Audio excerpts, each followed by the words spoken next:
Olá, meus caros, sejam bem-vindos mais uma vez para darmos aqui continuidade aos nossos estudos em morfologia vegetal.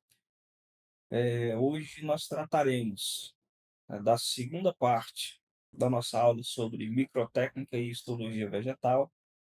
Hoje nós pautaremos de forma mais evidente a parte histológica, tendo em vista que na parte anterior nós tratamos majoritariamente sobre as microtécnicas aplicadas aí na preparação de materiais. Espero que vocês tenham revisado e visualizado toda essa primeira parte. Bem, a considerar, né, a histologia vegetal, professor, o que é que nós precisamos entender?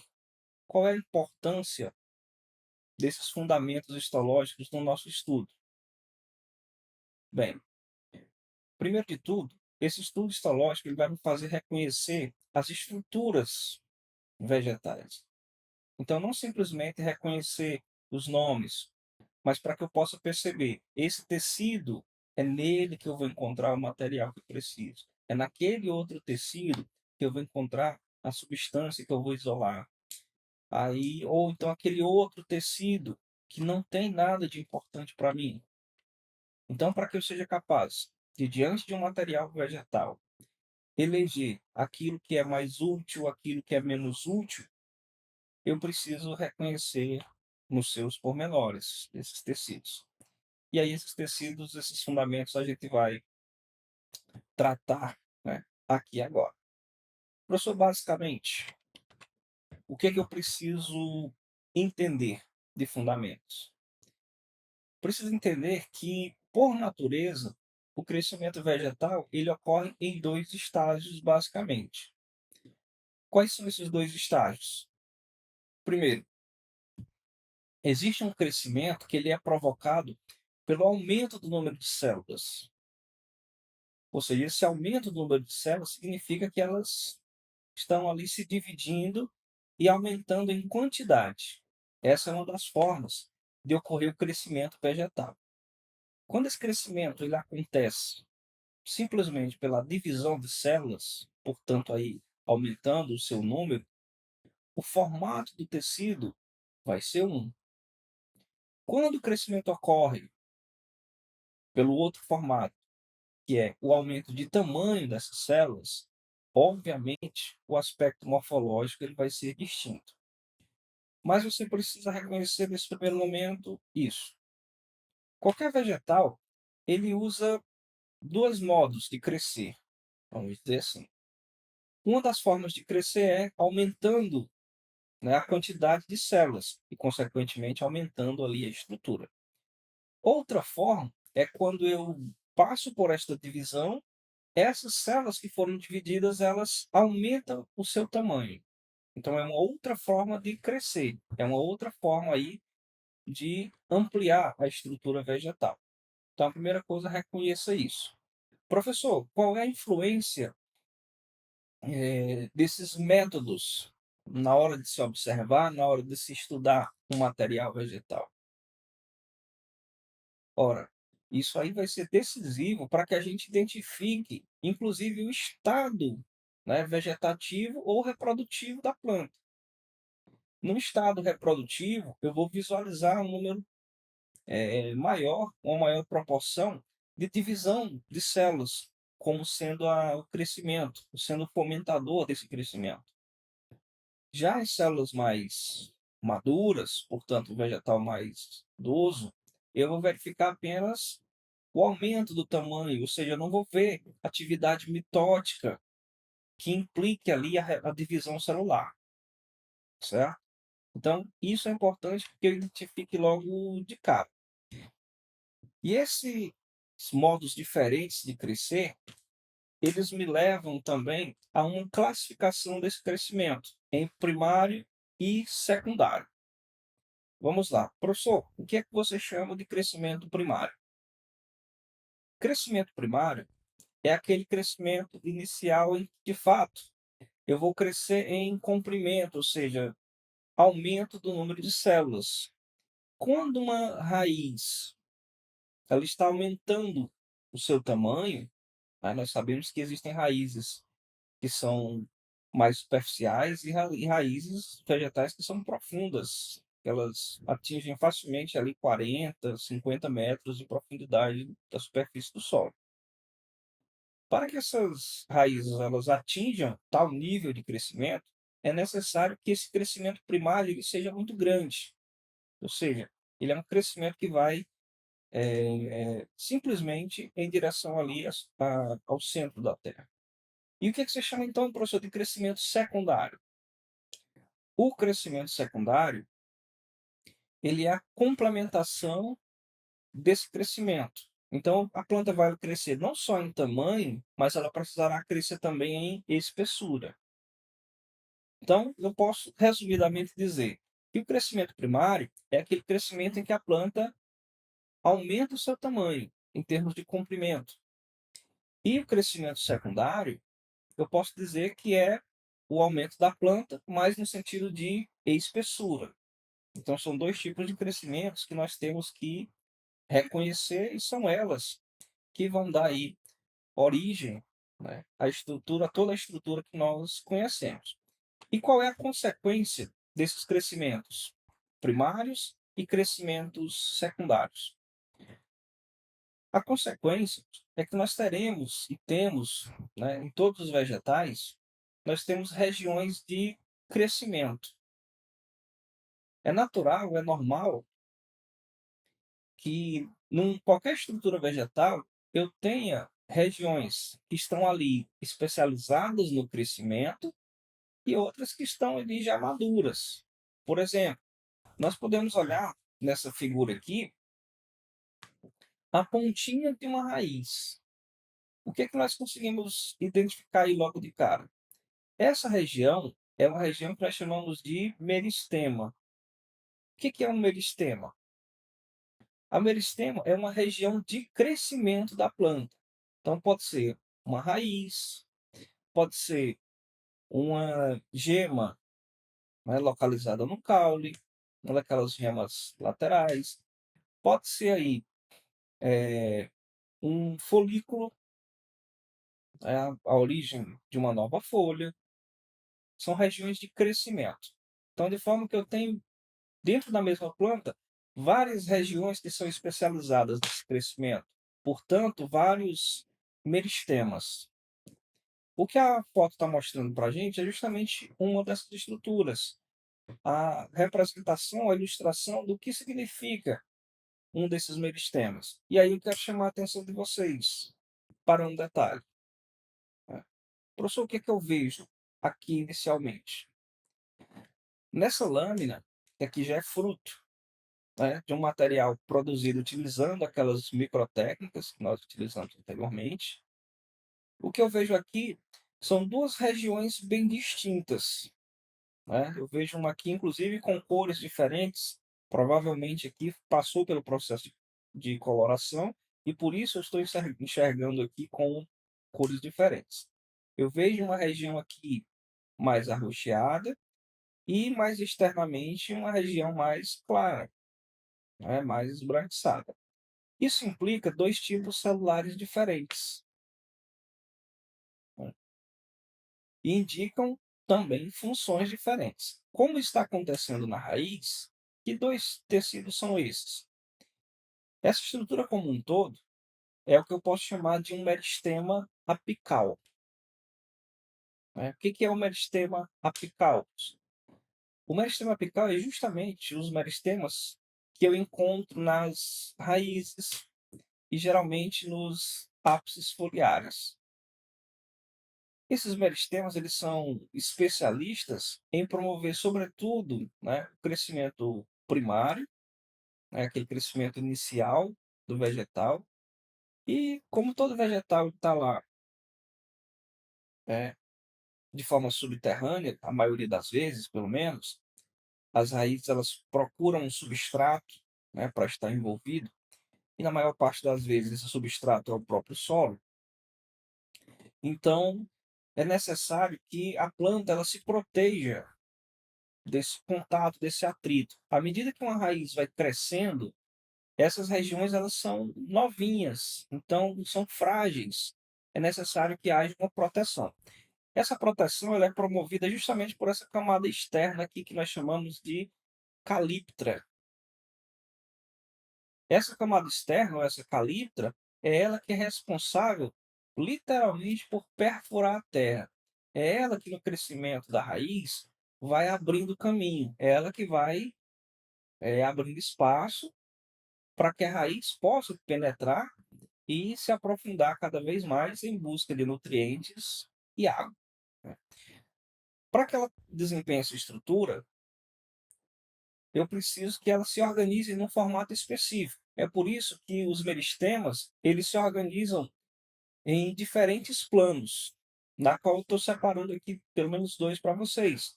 Professor, o que que significam planos anticlinais? O que é que significam planos periclinais? Planos anticlinais significam o plano de crescimento de uma determinada estrutura. O que eu chamo de anticlinal é quando a célula ela cresce de maneira perpendicular à superfície do vegetal. Então veja, aqui está a superfície do vegetal. Se ela cresce nesse sentido, se ela se organiza neste sentido aqui, então eu digo que ele é um sentido anticlinal. Ela vai formar um tecido que está ocupando um plano anticlinal. Professor, e os planos periclinais? Os planos periclinais são aquelas células que crescem no mesmo sentido do limite do vegetal, ou seja, da superfície do vegetal. Nesse exemplo aqui, dessa figura, eu tenho aqui uma calíptra e um meristema que ele está no sentido vertical, ou seja, está num sentido aqui superior e inferior. Se as células se organizarem de forma a ficar deitadas nesse sentido, né? O sentido está esse, e essas células vão crescer deitadas nesse sentido, eu chamo de crescimento no plano anticlinal. O plano periclinal é quando ela cresce no mesmo sentido do vegetal, como no nosso caso aqui. A raiz ela está crescendo nesse sentido, né? Superior e inferior, ou seja, no sentido vertical. E as células vão se organizar no sentido paralelo a esta posição. Quando isso acontece, eu tenho o plano periclinal. Existe também o que nós chamamos de zona quiescente. Professor, o que é essa zona quiescente? A zona quiescente é uma zona desses meristemas que é basicamente uma zona de transição entre o material que está ali em pleno crescimento, em plena divisão, com aquele outro material que já está mais estático em termos de crescimento, ou seja, aquele material que já está maduro. Então, essa zona quiescente ela é muito frequente, por exemplo, na zona de transição entre a raiz e o caule. Então, estou lidando ali com uma estrutura que está em pleno crescimento, que é a raiz, e depois eu entro em contato com uma estrutura que já está consolidada, a priori, que é o caule, e entre eles dois, eu digo que ocorre uma zona meio que neutra, né? Que a gente chama de zona quiescente, ok? Mas vamos lá. Falando ainda desses meristemas, é interessante que a gente reconheça dois tipos, né? Os meristemas apicais, que eu falei agora há pouco para vocês, que são os meristemas localizados geralmente nos ápices foliares e nos ápices radiculares.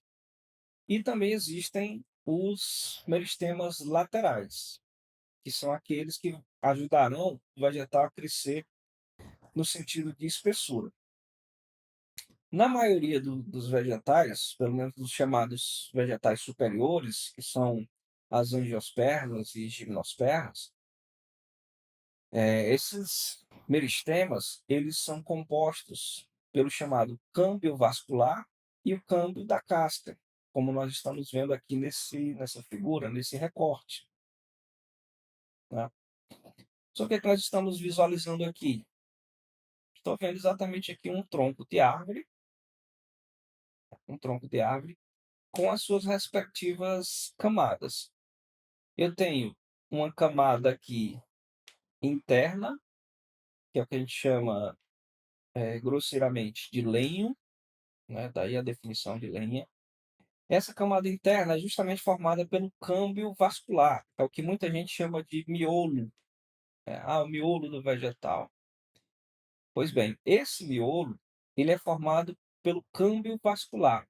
O que é o câmbio vascular, professor? O câmbio vascular é basicamente xilema, né, e floema, que vocês já reconheceram essa estrutura em outros momentos. Mas a quem não lembrar, vai aqui um pequeno lembrete. O xilema é um sistema de vasos, né, de câmbios, é um sistema que recebe esse nome pela comunicação que ele promove, né? Uma rede de tubos, uma rede de vasos, por assim dizer, que ocupam geralmente o centro do vegetal e tem a função nobre de conduzir água e nutrientes que a planta vai tirar do solo através das raízes até estruturas como o próprio caule, folha, dependendo do estágio do vegetal, flores ou mesmo frutos, né, se ela estiver em estado reprodutivo. Quem conduz esses componentes é o xilema. Uma vez que esses produtos chegam ali no seu destino, eu tenho também as folhas trabalhando paralelamente. As folhas que estão lá absorvendo CO2, estão absorvendo energia e sintetizando uma série de substâncias.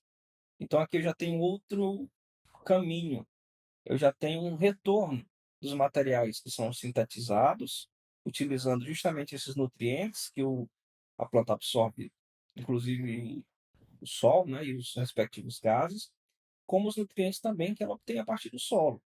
Então ela metaboliza tudo isso e redistribui, utilizando agora um novo canal, que é o floema.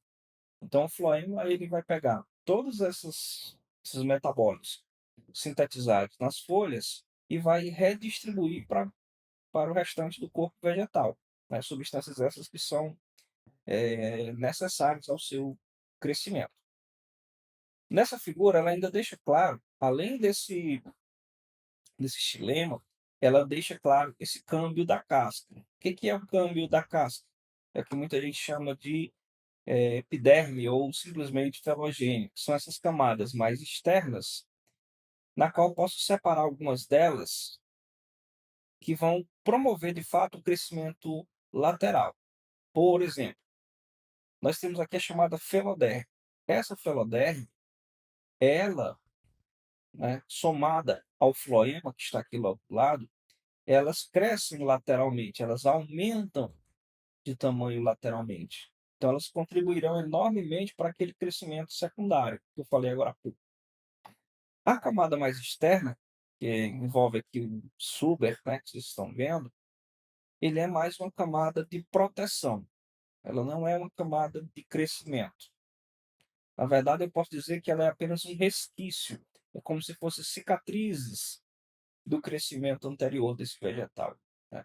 Então, já que ele está em contato com o ambiente externo, ele vai regular esse crescimento, ok?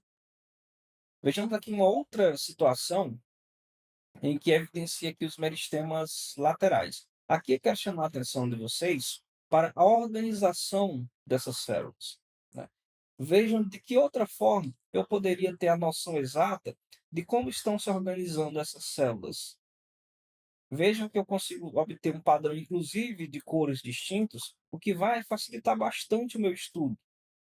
Com essa coloração, com essa preparação que a gente aprendeu aí na aula anterior, eu consigo identificar com maior facilidade, né, maior rapidez, cada uma das suas estruturas, né? E no nosso caso aqui, como se trata de uma estrutura meristemática, é a estrutura que vai garantir, sobretudo, o crescimento lateral. Então, veja aqui eu tenho o xilema, eu tenho o chamado xilema, que é um dos tais câmbios vasculares, né? Logo depois, o floema, o câmbio cortical, que é uma área, digamos, de cicatrização da planta, e a periderme, que é a área que está em contato diretamente com o ar, ou seja, é o que está em contato diretamente com os agentes externos, né, do ambiente. Então, é essa parte aqui do periderme que vai suportar calor, sol, chuva, tudo aquilo que o ambiente tem para oferecer, né, tanto de bom quanto de ruim. É ela que vai segurar as pontas aí para o adequado crescimento e desenvolvimento vegetal. Aí você pode estar perguntando, professor, mas e as aplicações práticas desse conhecimento meristemático? Por que é interessante para mim conhecer isso hoje? Isso é importante em vários aspectos, pessoal, sobretudo nos dias de hoje. Vocês sabem tanto quanto eu que é um processo extremamente trabalhoso ir a campo, fazer essas coletas de materiais, né? De forma que hoje essas obtenções de materiais elas já estão sendo feitas, às vezes, dentro das próprias universidades, dentro de estufas, né, dentro de um ambiente, de uma área apropriada para isso. Então, quanto mais eu conheço sobre os meristemas, que são regiões de crescimento, mais eu posso favorecer o crescimento de plantas e, consequentemente, de replicar essas plantas. Então, eu vou ter mais material disponível a um custo menor. E isso é especialmente importante quando eu estou lidando com plantas que são de difícil localização. Às vezes eu preciso trabalhar com uma planta, mas essa planta só existe às vezes a 800 quilômetros de onde eu estou, ou então só existe em outro país. Mas eu consigo, através de técnicas, replicar esses tecidos, cultivar essas plantas, e aí eu tenho um material de maneira muito mais fácil, né? Então isso é importante para as técnicas hortícolas, ou seja, para quem vai desenvolver aí, né, hortas, que envolve diretamente a nossa alimentação. Isso tem importância para a produção de novas plantas do ponto de vista vegetativo, ou seja, aquela que eu não vou plantar não na forma de semente, como se faz com o feijão propriamente, mas eu vou plantar com a utilização de um galinho, né, como geralmente a sua avó provavelmente gostava de fazer, né?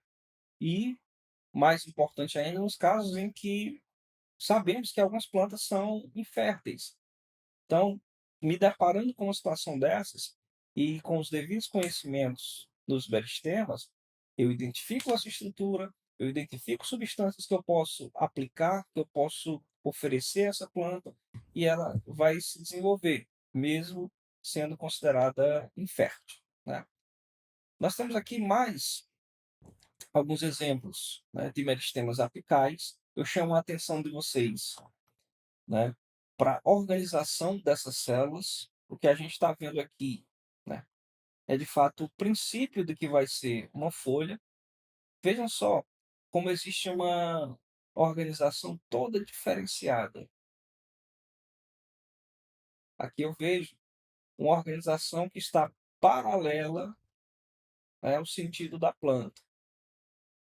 Então, nesse caso aqui, eu digo que é um plano periclinal de crescimento. Verifique mais acima.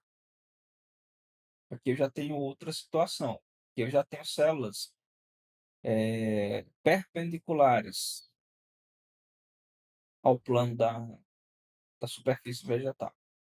Então, essas células aqui que estão mais exteriores, elas estão obedecendo um plano agora anticlinal, né? Esses meristemas em particulares, eles determinam a chamada fitotaxia da planta. O que é a fitotaxia? O tipo de folha, quantos folíolos ela vai ter, se essa folha ela é emitida aos pares ou se ela é emitida apenas individualmente, uma após a outra, né? O que nós não ainda não reconhecemos com certa facilidade, né, é a maneira como ocorre esta diferenciação. Isso ainda é desconhecido, isso ainda é obscuro. Por isso eu coloquei aqui para vocês que esse mecanismo ele não é conhecido ainda na sua totalidade, né? Que mais um exemplo, né, que nós já tínhamos até visto essa figura, mas mais um exemplo do que representa aí um meristema apical. Nesse caso, trata-se de um ápice radicular, como eu falei para vocês anteriormente, ele está envolto por uma caliptra, que é uma estrutura de segurança, né, vai garantir a integridade desse tecido à medida que ela vai se aprofundando no substrato, seja ele um solo que muitas vezes pode não ser muito flexível, muito mole, né? Mas se mesmo assim esse material permanecerá, né? Mesmo assim esse material ele permanecerá protegido, né? E viabilizará aí o crescimento da planta, ok? Nós não temos apenas os meristemas apicais, nós temos também os meristemas laterais, como nós vimos. Professor, o que eu preciso saber majoritariamente desses dois tipos de meristemas? Os apicais, eles vão favorecer, sobretudo, aquele crescimento primário. Os meristemas laterais, eles vão favorecer, sobretudo, aquele crescimento secundário, né? Lembrando que é o crescimento em espessura. Isso nós aplicamos cotidianamente, né, sobretudo em técnicas hortícolas, na agricultura de forma geral, para facilitar a reprodução de certos tipos de plantas. Tem plantas que a propagação por semente é difícil, e aí a gente usa outras técnicas, né? E agora, para que eu tenha sucesso nessa atividade, é necessário que eu reconheça as posições meristemáticas. Tipo, é qualquer galho de árvore que será capaz de ser usado, por exemplo, como muda. Eu só posso usar como muda um pedaço que seja rico em células meristemáticas, que tenham posições de meristema, que é os famosos, né, brotos, né, e ramos laterais. O que nós estamos vendo aqui na figura é um exemplo disso. O que nós estamos vendo aqui na figura é um processo chamado de enxertia. Quando eu tiro um fragmento de um vegetal e eu enxerto em outro vegetal para que nesse novo vegetal ele cresça e se desenvolva. Obviamente, isso deve ser feito em plantas da mesma espécie, né? Com essa técnica, eu posso fazer, por exemplo, que uma planta ela floresça mais cedo, que ela frutifique mais cedo, desde que eu tire, por exemplo, o meu enxerto de uma planta já madura. E aí eu posso enxertar numa planta que está no seu início de desenvolvimento. Com isso, eu anteciparei meses até anos desse processo de frutificação, né? Aí vejam, isso me economiza dinheiro, isso me economiza tempo, pelo simples fato de conhecer as posições meristemáticas e essas possibilidades, ok? Então, pessoal, eu espero que vocês tenham percebido a importância dos estudos meristemáticos, reconheçam essas estruturas e façam, né, o melhor uso possível. Espero que vocês utilizem também o material de apoio, né, que já foi recomendado, para que vocês aprofundem cada vez mais esse conhecimento e possam usufruir dele, bem como das pessoas próximas a vocês. Então, desejo a vocês bons estudos, né, e tenham boa sorte.